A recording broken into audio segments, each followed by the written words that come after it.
thank you so much for being with us. Thank you. Thank you for staying as well. We locked the door. I know. I do this every night.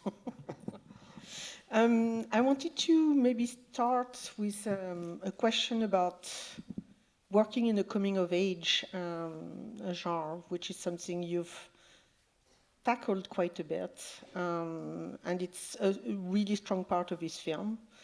Obviously something that you want to explore through the anxieties, the grief, the relationship, what a young person wants to become or does not want to become. And I wanted to hear from you about your interest in working, writing, and then shooting around.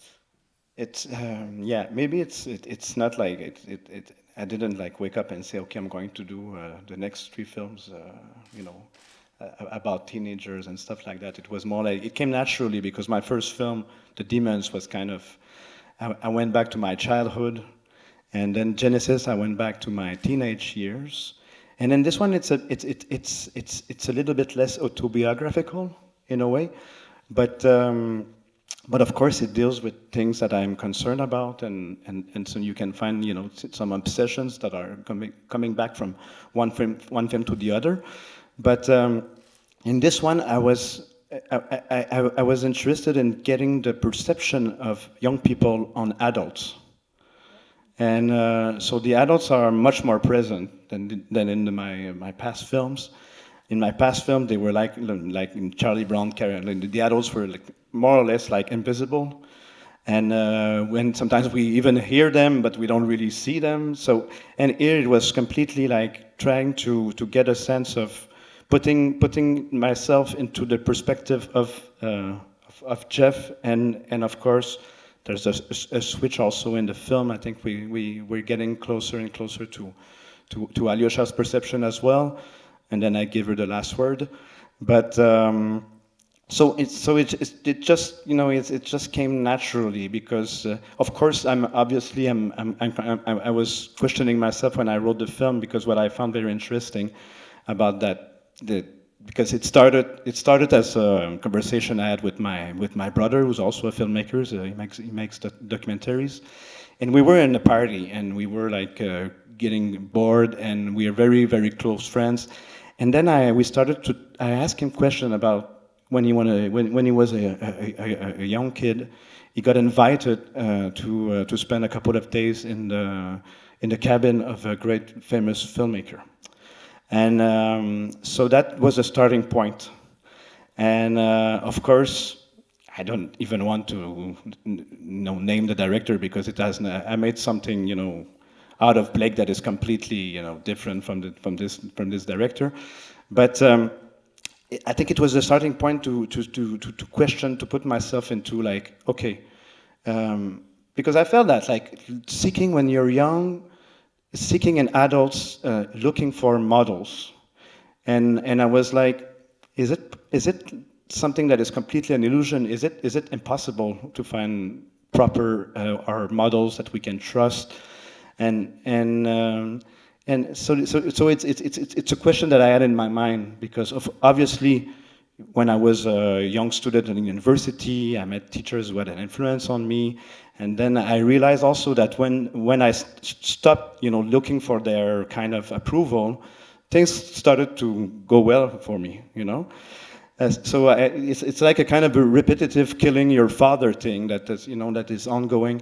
And that was a bit the starting point of this relationship. It's the starting point of the film. Then of course it's taking a lot of other dimensions, and it's very dense, and there's a lot of things going on in that film. But that was the starting point of Jeff meeting somebody that he admires, and then asking for something. But then you can make your own opinion about if he gets a certain kind of answer or not. Yeah. Getting a model or not. Yes, it's. Can you, since Noah is with us, can you maybe talk about how you brought Noah into the film, and what sort of freedom did you give Noah into creating his own character as well? And I want to hear Noah's point of view. I mean, audition. And then, yeah, so an audition, and then we met, we spoke about it, and I think Philip's way of working is obviously there is preparation. We had rehearsals with the other actors to really get a sense of Jeff, and then it was kind of, you know, we do a lot of takes, and that's really admirable, you know, to be able to do a lot of takes and have time to do scenes. It doesn't happen very often, especially in, you know, in not huge budget films. So that process, that confidence, that way of Philip making films like that, that's, I think, how we arrived at that result for Jeff, is through many takes and discussion, and always, you know, fine tuning. Yeah.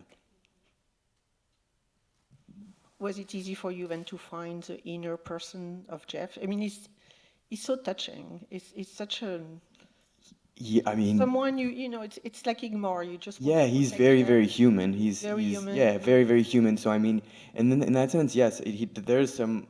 I am not like Jeff, but there are parts of me that resemble him a lot. So it was, yeah, I think just the writing was so good that it was easy for me to really get into it and understand that character. And like I said, rehearsals with Philippe, and yeah. Yes, we went through a long process because I was supposed to shoot the film, and it was a total different casting. True. And because of COVID, and also because I don't think we were prepared enough, so we were heading towards a big catastrophe. So I decided to postpone the shooting for 1 year. And then I started to having doubts about the casting that I had, so I changed all the cards. And Noah, he did, you know, I didn't take him the first time, but that he was still in my mind. No, but it was still in my mind, and and and um, and I knew also that he really wanted the role, and then I came to the conclusion that he was the perfect person for it. I find an energy. Always for the role of Jeff. Sorry? Always for the role of Jeff. Yes. Yeah. So I found that he had this kind of inner tension that I was looking for, because the whole film we kind of, you know, follow him, so he needs to have this tension, something, and so yeah, I found the perfect Jeff, in my opinion. Yes. Thank you. There's one thing that I also love in your cinema. It's a contrast between, are you use external, like the landscape, the cinematography of, you know, like the countryside, and are you also divide with a lot of internal shoot, you know, like there's a lot of things that are happening in the house. So you have this like claustrophobia feeling, like everybody's like at each other, and then you alternate with like, you're going out and you're finding yourself and you're liberated from people, and then you go back in, and it alternates quite a bit. So I was wondering if you can talk a little bit about writing this way and then shooting it. But the thing is that when they are in the house, of course, it's claustrophobic and there's a tension. But that also, what I found interesting is that the landscape outside, when they are out of the house, I mean, it's not like they're capable of, you know, escaping their problems. It's another sort of threat that is around there, and either they are completely you know, still concerned about what they just experienced, or they are facing like the mysterious you know, obscure forest, and so there's no escape, you know, in a way. And so there's not a moment where they are like, oh my God, this is like a beautiful nature, even at the beginning. They do, but it doesn't last. Yeah, it doesn't last. But also, like, at the beginning, you see, you know, the car going into this beautiful landscape, and there's, and then Aliocha, you know, they stopped for her to go pee in the forest, and then what she discovers, it's like that, because she discovers that they're destroying the forest. I mean, it's a big, you know, factory where they chop woods, and it's infinite, you know, it's huge, and this is very interesting because when you actually like traveling in those beautiful roads in Quebec, it's like you see the mountains, the lakes. But if you have a top shot of it, you will realize that this is just a facade, and they continue to destroy the forest here and there, and it's like completely, they've been doing that forever, and they replant, but it takes years and years and years, to reforest. So there's a kind of hypocrisy, and I just, it's a show that there's something in the beginning of the film that's going to tell you that don't really trust the appearances. There's something that is hidden somewhere in those adults mainly, of course. So I don't know if I answered your question, but yes. It's one answer. It's one answer, yeah. The atmosphere that you create through the music, through the opening scene, like the opening sequence that's very long and then comes back a little bit at the end. You just know it's just not a normal trip to the countryside where, everything's going to go well. And it's true, Yes. They don't escape from inside or they don't escape outside either. Yeah, Danger is everywhere. But also, the beginning is a bit kind of a vaccination to the viewer, because if you can if you can be patient enough to go through for 5 minutes where nothing happens, but I think there's a lot happening, but it gives you a shot, and then you can be a bit more tolerant for the rest of the film, which is long. So it's also a little trick, that I'm using to to make sure people can. It's not that long. It's 2.5 hours. No, I know, and I also I removed 5 minutes. Yeah, we invited a different film. It's fine. Can you talk a little bit more about working with Noah like from the internal and external scene? I don't know if you work chronologically and shoot everything inside and then everything outside, and how it would affect the creation and the development of his character. No, we don't have the luxury to work chronologically, but what we did is that what was important was to shoot the dinner scenes at the end of the shooting. The wine dinner? Yeah, all the three dinners. All of them? Yeah. So we shot them You eat a lot. They never touch a thing on their plates, but it's so because these scenes are kind of the plat de résistance of of everything is built around those scenes. So then it also what you shoot in the first couple of days of a shooting, it goes directly in the garbage bin. It takes a week.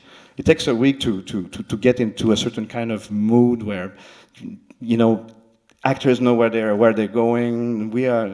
I don't know if I'm, I don't know if I always know where I'm going, but at least I know where I'm not going. But it takes time. So shooting these dinners at the end was like a total salvation, because everybody knew where they were, and they knew also that I was giving, a certain amount of freedom. In order to play with the scenes, play with the dialogue, I really want the actors to. I'm not jealous of my text. They don't need to, be accurate. If they want to change the lines, if you want to add stuff, if they want to move and pour some coffee and serve some, if they want to leave the room, if you feel like it's a good thing to do, and they're completely allowed to do that. So at the end, those scenes are kind of. It's just like and we had 2 days to shoot every dinner, which is long, and all the dinner scene in 2 days. 2 days for each. Oh, each. So we had like six days to shoot all the dinner scenes, but we finished earlier because at the end it was like it went so easily that the last dinner is like after 5 takes I was happy, which is rare, but yes. So I mean, I don't know, the preparation. At some point you kind of it goes with the flow, and Yeah, I mean, it's just once it's kind of just getting in the rhythm of it all, and then it kind of the character kind of unfolds as long as while we're shooting, you know, and that's a very good trick that you did there to have those scenes at the end of the movie because everyone was fully immersed. So, yeah. Can you talk a little bit more about the wine dinner and the inspiration with, like the way you make fun of your own? I mean, the character, the main character, which is maybe a version of you, in a way. I don't think I'm going to go there. What I can But say, it's a filmmaker. what I can say, if you ask me a personal question, I can of course answer it. What I can say is that I'm a young father. Okay, this year I had just a kid, and it's funny that I did this film in the same year I'm having a child for the first time in my life because I'm questioning. I'm very critical of masculinity, and obviously it's in all my film. And I'm always like, there's something that is kind of oppressive and egos and stuff, and try to kind of also like oppress a bit the young people or trying to there's something a bit we overuse the word toxic, but there's something around that. So so that's there in the film. And where was I? No, I mean the wine, yes. And but then the wine, yes, the wine is. Has it happened to You ask. Okay, no. No. What I was saying is that these men, both Albert and Blake, they represent more what I don't want to become as a father, as a figure, they're more like there's maybe I'm exorcising something, but it's just that they represent like, okay, this is not where I want to go in that direction. I think That's we're clear on that So when we so watch so the film. so the wine it's also like when you, of course I witnessed something very similar to that, but because you cannot imagine that, it's that's what I like that's what really like. What makes good scenes and good moments for me in films is the thing that you're not like, it doesn't come out of nowhere while you're writing and you're having this. Sometimes yes, but it's better when you're stealing from your real life, because then when you're stealing from real life, it's always going to be kind of original, because the way that real life deploys, it's so much like unique, and it could be also tragic and funny at the same time, and there's something there so I dig a lot, of course, in things that I experienced personally or that I witnessed personally. And of course, the wine thing, the wine gate, I call the wine gate is is something that that happened. Yeah. It happened to you, did it? I'm not gonna say who did what, but I witnessed something similar to that. Yes. Well, it's a really like memorable scene because it's funny, but it builds tension as well. But it also then it leads into Jeff, like, and question like his loyalty to, because he's obviously like so impressed by Blake and want to fit in. And I want to be a filmmaker. I want to be a tough guy. I want to be like masculine and get the girl. And then he sees something that disturbs him, and it's just like, where do I go with that? Like, what do I do? Like, do I follow like, like the big man and become someone, or just like, should I be a kinder person? And you see the struggle, and it's really funny because it starts with a sort of very, very funny scene, and where everybody's trying to navigate their like, how far do I go with this? And just I love the way it develops and it builds up and it continues through the film for quite a long time. And it's when like Jeff sees something, it's like sort of a little trap. drop of natural wine from Sicily. Yes. Was there a question? Do you agree? Yes, I think that you shouldn't be playing the tough guy when you're not tough at all, and that's. I mean, for me, Jeff is kind of.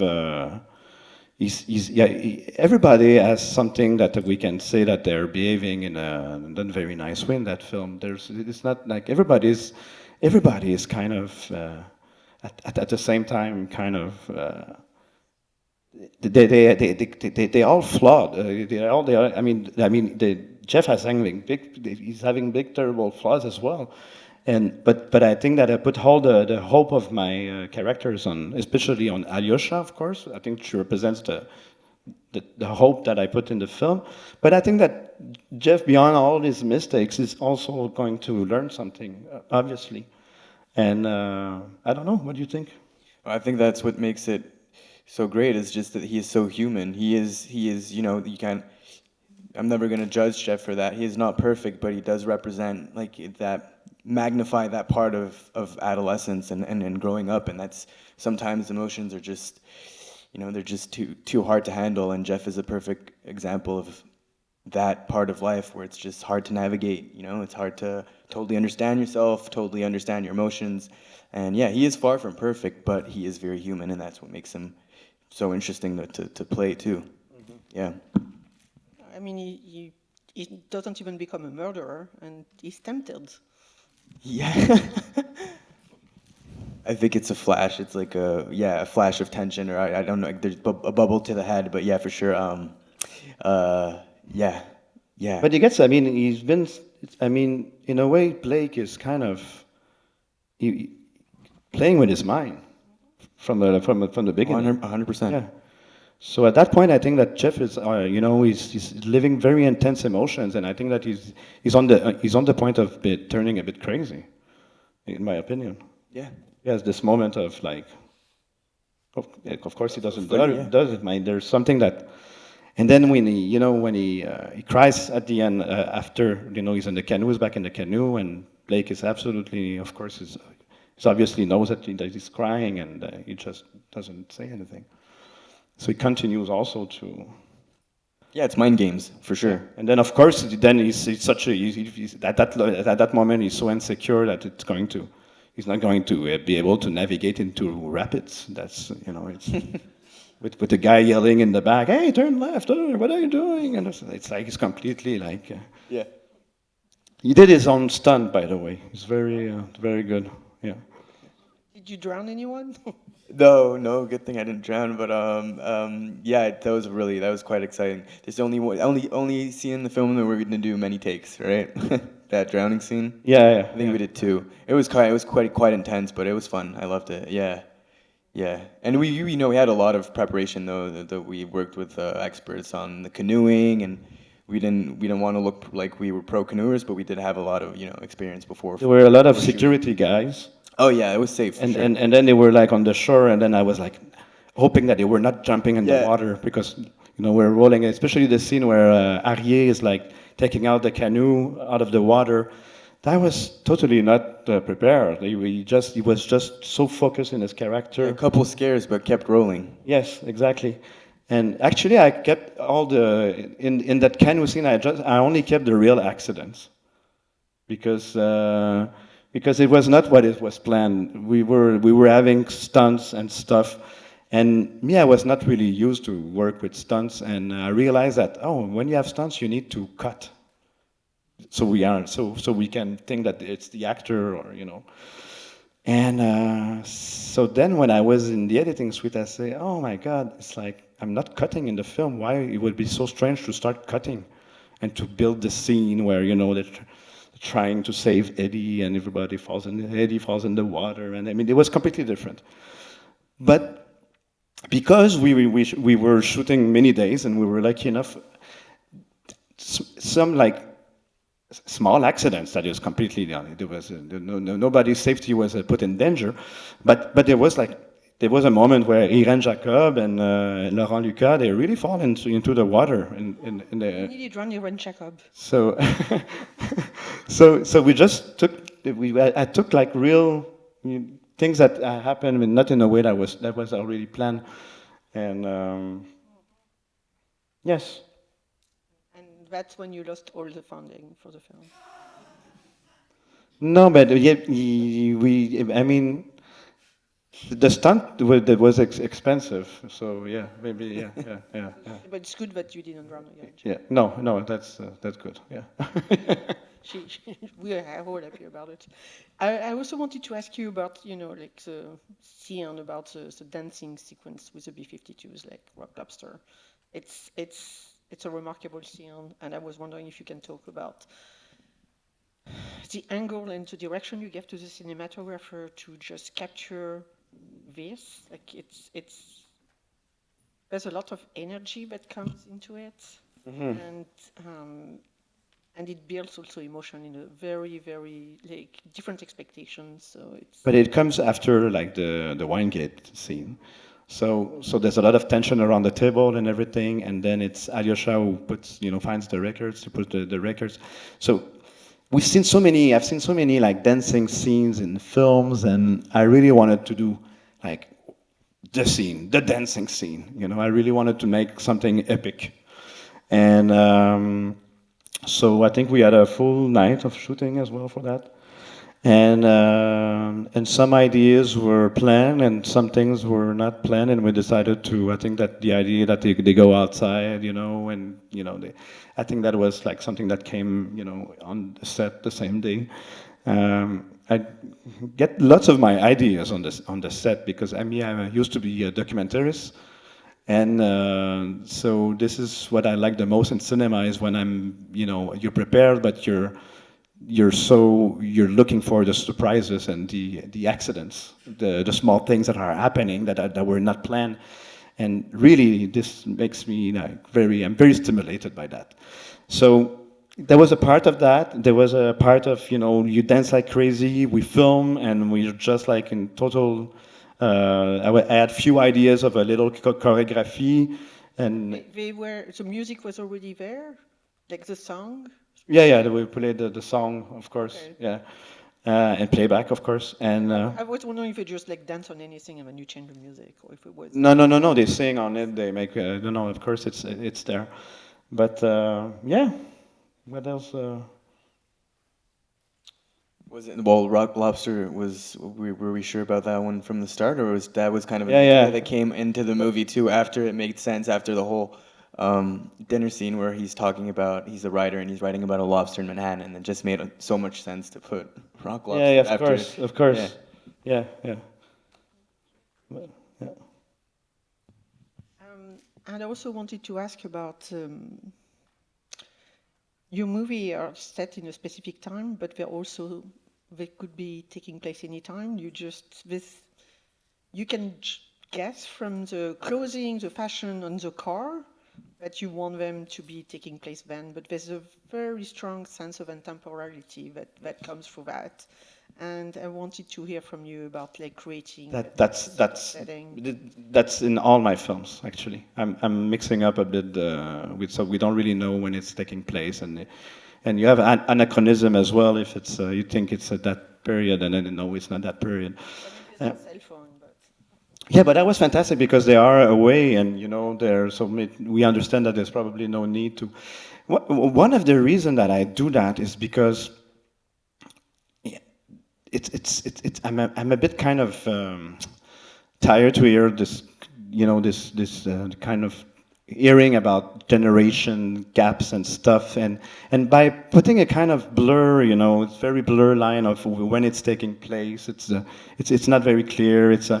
It's like I'm kind of, it's not a story about this or this generation or that. It's just something that is, kind of being young at that age, and it doesn't matter if you grew up in the 70s or the 90s and also there's something about that I found that it's killing a bit for me the romanticism to see screens and phones and apps and films So I just prefer to wash that out of my films, and here it was obviously very easy to do that. Yeah. It's just for me killing a little bit of the romanticism, because obviously it's going to look also very stupid in 10 years when we're going to see like, our phones right now, they're going to look terrible and it's ridiculous. And like like in films from the 80s, they have their big cell phone. If the film is good after a certain kind of time, we find it funny and it works, but many times it looks very bad. And so, yeah, I like to be a little bit not as specific and not as precise about the time where the film is what it's taking place. Yes. And I don't even know when it's taking place. Yeah, because the car could be vintage. Yeah, of course. Albert would be the type of having a vintage car and yeah. Of course, it goes with a natural wine. Yes, of course. And also the dream sequence toward the end. I was wondering how you created this and what was the thought behind it. Like, he dreams it's of her dying, wakes up, and then it goes into her dream. Yeah, so there's a layer of dreams together, and it also gives a very, very strange, oniric. I mean, obviously they had a tough day. It's very horrible dreams. Sorry? They're horrible dreams. Yeah. But yes. So they had a very tough day, and the dream is an expression of course, to like if you've. It shows that there is something big traumatic that they've been experiencing and under that roof for I don't know what 5 days or 4 days or so. And then it's an idea that came very late, but that was because there's what is not clear, and because when we see Irene Jacob, like the character Ellen Falk, when she's looking at when he first wakes up of the first dream. So it's a dream within a dream, and then she looks at him, and then she jumps on him. But there's what we call a cowboy switch there. So it's Aliocha that turns into that was yeah. So I never saw that. I think it was so nice that you're blending dreams, and the dream of Jeff becomes the dream of Aliocha. And then everybody wakes up, and then we're back to the reality and the road, and yeah. But there's a lot of dream and aneurysm like atmosphere in the film. So ending on a double dream sequence or triple dream sequence. I have people that are not good dreams. No, but I have people that also like saw the film and thought that the canoe scene was a nightmare, and it could. I mean, the song, all that part could be something completely. Yeah. And I also really love the ending, which is sort of a mirror of the opening. The car is leaving, but the shot of the hands are a little bit different. Yes. And you feel they've grown, they've learned. Are they better for it? Maybe not right now, but you just think that they've learned a lot. And not that fun to be an adult. Mm-hmm. And for me also, it was like ending the film on her. It was like, maybe she's the one who's gonna write this, something about that, what she had experienced, and I think it's just she went through a lot, and I think she liberates. She's out of the, that poem is kind of, she don't try to objectify me, don't try to put me in a category, don't try to. I'm gonna fly wherever I want as a free person. For me, that's the ending. Yeah, it's a feminist tale. Of course, yes. Against machism. Yes. And big men in Canada. Yes.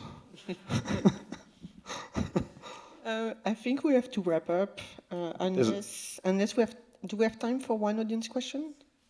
Is there microphones? Yes? Okay, yeah.